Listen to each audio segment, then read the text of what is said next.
Hey everyone, Joshua Kirk here with you once again. Now it's time for episode 190 of Album of the Day, which I hope all of you had a great St. Patrick's Day yesterday. I'm not really like a big celebrator of St. Patrick's Day myself, but, just wanted to, sort of tell all of you, hopefully, your St. Patrick's Day went well for those of you that do, celebrate that holiday. Anyway, aside from that, let's get on with my review. So today's artist is a Dallas, Texas singer-songwriter who's sort of like a new kind of up-and-coming face that you may hear more and more about if you follow sort of that current school of alternative country and Americana artists out there, which lately the genre has definitely had a pretty strong leap lately with artists such as Jason Isbell, Sturgill Simpson, Chris Stapleton, and a few others. And this artist certainly is going to be another sort of great addition to that sort of realm of artists. So of course I'm talking about the singer-songwriter known as Andrew Combs, who lately has been garnering a lot of attention for touring with Casey Musgraves, Eric Church, and Chris Stapleton, which are a few very, very popular, well-known sort of current country artists right now. And he's put out over a couple of independent releases, and now he's just released his third studio album, his first for New West Records, which was released on April 7th of 2017, and the album is called Canyons of My Mind. As you can see, this is my CD copy of the album, and I would say that this album definitely is one of my favorite alternative country records of 2017. It's definitely highly recommended if you really like country records, like maybe say that Sturgill Simpson record from last year was awesome, or Jason Isbell's last few records have been incredibly strong, including his most recent, which dropped a couple of months after this did, the Nashville Sound. You're definitely going to find a lot to like here. Very unique voice that he has, fantastic songwriting, and also some very top-notch, ambitious, sonically dense production here. Anyway, there's the back. There's 11 songs, and it's over 45 minutes, and it's produced by Skylar Wilson, who I've known for his work with Justin Townes Earle, who is certainly another very talented alternative country Americana stalwart, and as well as Jordan Lenning, who lately has been coming around as a Nashville producer for some of his recent works with other artists on New West, including Rodney Crowell, who's like a legend in country music. Anyway, there's a little gatefold here. Really like the cover.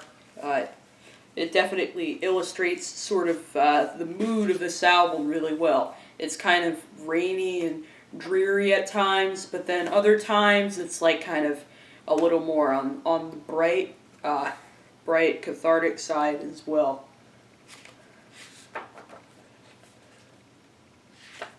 And there's a lyric booklet in here.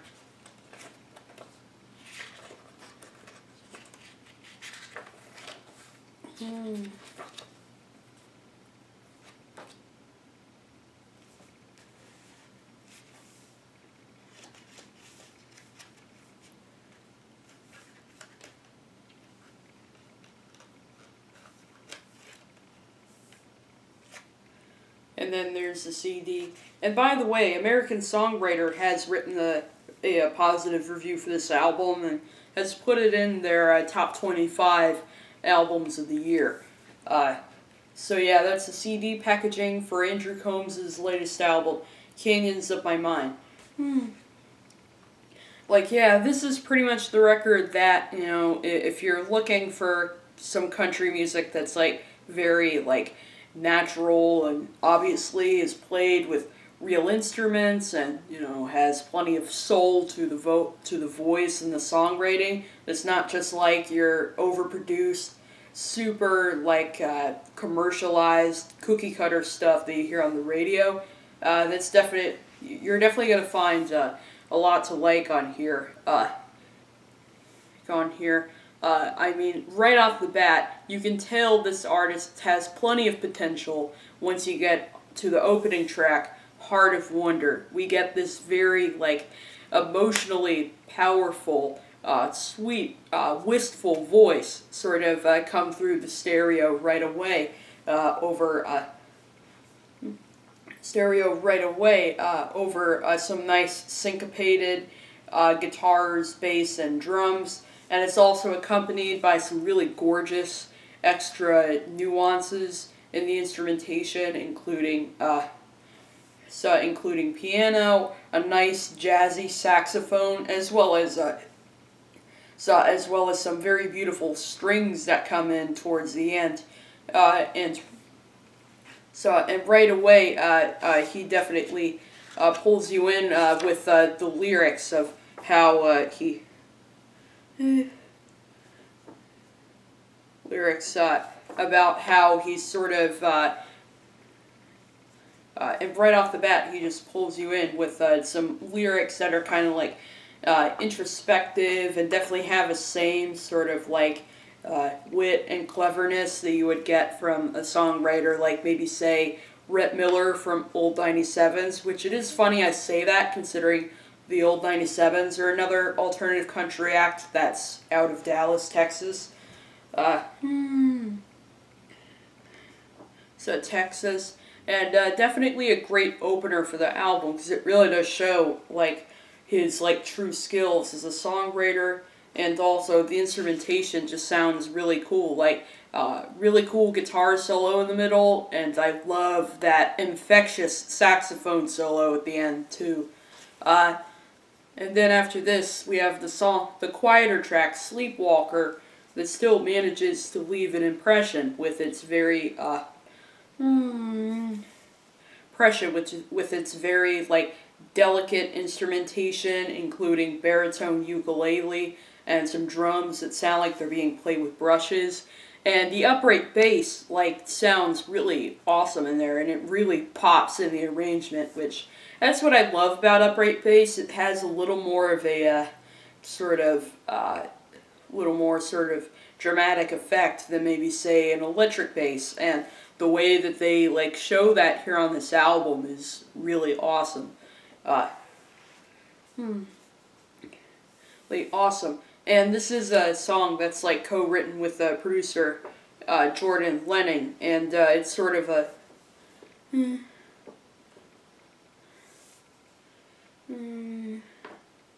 it's sort of a song about sort of addressing kind of the hardships of kind of getting out of relationships, because like after the significant other has walked out on this person, he's just sort of fallen into a phase of like sleepwalking and like sleep calling this person's name, but at the same time sort of feeling a sense of catharsis in lines like, "No need to wake the doctor, no need to send for help, for I am a sleepwalker, sleepwalking after no one else." And I do really like some of the other elements they eventually throw in there. The plucked strings definitely do sound really nice on there, along with some very beautiful piano as well. The lead single for this record is the song "Dirty Rain," and let me say, this song is just downright gorgeous. Like it almost brings me to tears. It's like it's so beautiful, with its very nice, like elegant instrumentation. The gentle acoustic guitars, along with I like how the instrumentation sort of slowly builds up. We get kind of this melancholy reverbed electric guitar in the background. Really nice, really nice piano playing. I think I heard vibraphone in the mix as well. And then once the strings come in, it's just so like beautiful, and I definitely can't help but like sort of get kind of an emotional reaction out of it because it's very like well done. And I really like the addition of the flute that gets thrown in there too, provided by multi-instrumentalist Jim Hoke. And this is a song that lyrically sort of addresses takes kind of a sort of melancholy look into like the state of our country and stuff like that, and how we're just kind of surrounded by dirty rain and not much light pretty much. And I thought it was kind of cool how they incorporated field recordings of rain falling down at the end to kind of give it kind of surreal effect, which transitions into the track Hazel, which has definitely a Latin Tex-Mex flavor with its Spanish guitars and accordion and upright bass and vibraphone. It definitely sounds like it could have come off of a Calexico album or something like that. Album, but in a good way. Wait, and this is a song that's sort of about this girl who like gets called Hazel and gets kind of treated badly by by society and stuff like that, and she's kind of sort of letting herself wallow in her sort of depression and loneliness and stuff like that. And our narrator here sort of talks about how the world may call her Hazel, but she's got the blackest eyes. And he's sort of telling her to kind of, let him into her lonely world that she's created. And it's definitely one of the more kind of like sensual songs on the album, but definitely one of the most beautiful for sure. And it really does show how much skills he has with his voice. When he hits the high notes in the chorus, when he says, "Oh Hazel," it just sounds downright amazing. Sing. And then after that, we have the song Rose-Colored Blues, which sort of shows that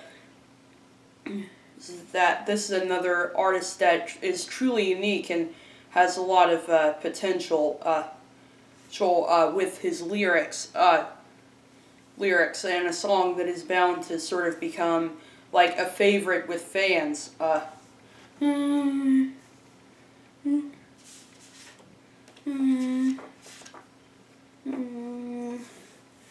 Fans, and this is a song that sort of kind of is like unmistakably sort of like a classic country song for sure, with its very kind of sad with its kind of sad sack poeticisms in the lyrics, as well as some very nice elements.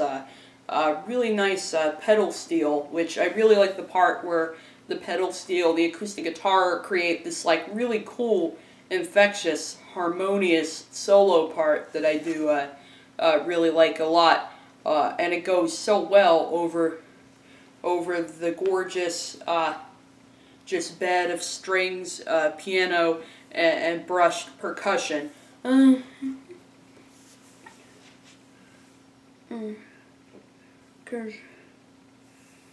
And sort of saying how it doesn't ever get too bad when you have those rambling rose-colored blues. We have the song Better Way, which kind of goes for a more straight ahead sort of, it actually kind of reminds me of indie rock a little bit, just with a little bit of more of a southern sort of edge to it, which I do really like. And one of the best hooks on the record, in my opinion. Like, it's so catchy and like makes you want to sing along for sure. Like, he definitely has the ability to write some very memorable hooks, as well as some great lyrics. lyrics and how he kind of has the whole sort of pop song science down as well. It's down. We have the song Lauralee, which we do have the song Lauralee, which definitely has some nice little elements of classic rock in there. Sick rock in there. Like, I really like the very kind of like a really nice guitar solo in the middle, which definitely does sound like something out of like old school rock and roll. Can roll from like the 70s or something like that, but in a good way, because it definitely does still have a bit of a modern edge to it with the very crisp strings and drums. Drums and the way that the acoustic guitar and the piano kind of are in sync with one another is definitely like high class for sure. For sure, and it's another song that, while its lyrics are pretty simple, like it definitely does sort of take a look at love and relationships in a kind of sort of an anxious, melancholy sort of way. And also do really like the female vocal harmonies in the mix, which I saw that Caitlin Rose is credited in the liner notes doing guest vocals. I don't know if it's her or if it's someone else doing it. We have the song Blood Hunters, which is probably one of the darkest songs on the record lyrically. You could tell from the title, this is sort of like, it sounds like it could be like maybe a murder ballad of some sorts. But, you know, at the same time, it could be metaphor for like, in the world today, we're kind of, in the world today, people kind of, you know, choose to criticize us and are just trying to hunt for our blood to like get answers on things and stuff like that, because we're being fed lies all the time. And another song that I think is like wonderfully catchy. Is wonderfully catchy. Like, the hook definitely has that sing-along effect, even if its lyrics aren't necessarily that as upbeat as how it may sound musically. And some great instrumentation. That jagged guitar solo definitely sounds really nice, and some really like sexy vibraphone that they threw in there as well. And again, like, the harmonies are fantastic, and it definitely has, this album definitely takes a little bit of inspiration from like kind of like old school like pop and rock music as well. Like, it definitely he definitely has a little bit of Beatles. He definitely has a little bit of Beatles in his blood for sure. Like with this song, and Better Way with the hook, and also with the like double tracked vocals. Then we have the song Silk Flowers, which is another kind of pretty traditional sort of country song with its lyric approach, and and this is one example of how he really has the ability to pull you in enough to make you want to hang on and listen to every word that he's saying. And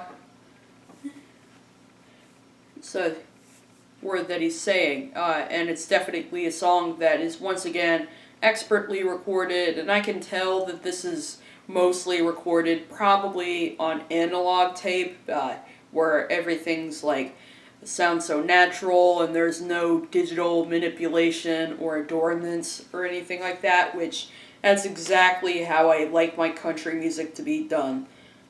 Tree music to be done, pretty much. Done. And then we have the song Bourgeois King, which is surprisingly probably maybe the angriest composition on the entire record. It's not like super but at the same time, it's nothing that's too like emo or anything like that. But rather, it's Andrew Combs sort of voicing his sort of frustration of the state of our country. And I can tell the bourgeois king he's referring to could possibly be like our current president, president Donald Trump, who like him along with the people that work for him are like just feeding us lies and not telling us the truth, and that can definitely trigger a lot of just like sadness and frustration. Frustration, but I like how he sort of but I like sort of the wit that he incorporates into the lyrics of like on the first verse, it's all gone to hell in bourgeois city. Buy a ticket for some fun. Take a seat and Laura take pity. It's the molting of America. Very true, Mr. Combs. Mr. Combs, and it makes sense that the melody is and instrumentation is probably some of the most ambitious on the entire record. It's like by far the like most intense track on the album lyrically. We have that very sinister piano and flute melody over some like snarling electric guitars. Guitars once again expertly played, upright bass, some incredible drumming, as well as the organ creating like kind of the organ creating a nice bed. But then it's like the elements they incorporate towards the end of the track where I feel like they really do like knock it out of the park, like with the female backup vocals, the female gang vocals at the end, talking about how they're gonna build a wall to block the enemy and build a wall to like keep us free from all the fiction and fabrication that he says in the song that we're being fed every day. And the strings on here, this is the one song where I feel the intensity and the power of the strings really do just sound incredible, and they really do illustrate his frustration, I think, even more, along with that crazy, like, jazzy, that crazy cool flute solo that Jim Hoke does at the end, which Jim Hoke provides at the end, which definitely I thought it was cool, kind of the lo-fi distortion that they put on the flute. So it's like kind of like a scuzzy recording of the flutes right there, but at the same time it definitely really works over the other kind of crazy, like all over the place instrumentation. So it's kind of like, this is the kind of song like the more just kind of weird stuff you're incorporating in there instrumentally, the better. But then after this, we get a nice, gorgeous duet from Andrew Combs and Caitlin Rose, which is the song "What It Means to You," which is definitely just classic. Sorry about middle finger. Sorry about the middle finger there, but let me say, this is this classic country duet right here. Just classic country duet right here. I mean, their voices go like beautifully together. We have Andrew's kind of introspective voice, and then we have Caitlin Rose's very like sweet on the ears, like unmistakably southern, they're in like old school country voice pretty much. And it's sort of a song where it's definitely kind of has to have two different perspectives to sort of address this relationship that they've realized was no good, and now they just need to move on. So it's probably one of the most kind of like optimistic tracks on the entire record, even if it is definitely at the same time very like told from kind of a sad point of view. And the instrumentation sounds just really nice over it. The barroom piano, the harmonized acoustic guitars, the upright bass, and the drums. I like how this is the kind of mix where you can hear everything that's being played. There's no digital editing happening to any of it. any fit. But to give it kind of more of a Tex-Mex spin, they do throw in some accordion, which sounds really nice on there. Which Jim Hoke actually plays that instrument, since he plays like a ton of different instruments. I mean, he did the pedal steel parts, the saxophone on the first track, the flute on a few cuts, and of course accordion on this song, along with Hazel, which actually Hazel and so this is definitely a very satisfying closer for the album. Because it really does show that even with all this kind of like sadness in the lyrics, you can still have a little room for kind of catharsis, relief, and optimism for the end. So overall, definitely a record that I don't have a lot of complaints about. It's definitely one of the most consistent country albums of the year. I mean, there's a lot of great songs on here. There's not one clunker in the mix. And it's definitely an album that over time has definitely grown on me as after listening to it a lot, I did kind of take a little break from it for a while, but now I've just now kind of come back to listening to it, and I'm definitely really liking it a lot. So I'm definitely going with a 9 out of 10 for this new Andrew Combs record, Canyons of My Mind. Bold statement, I know, but just highly recommend this album. And New West, you've definitely had a pretty consistently good year of album releases in 2017, so thank you for that. And also thank you for turning me on to such wonderful new artists like Andrew Combs, and also the Ron Gallo album, Heavy Meta, which I reviewed a couple of weeks ago. So anyway, that's my review of the new Andrew Combs record, Canyons of My Mind. I'll see you for episode 191.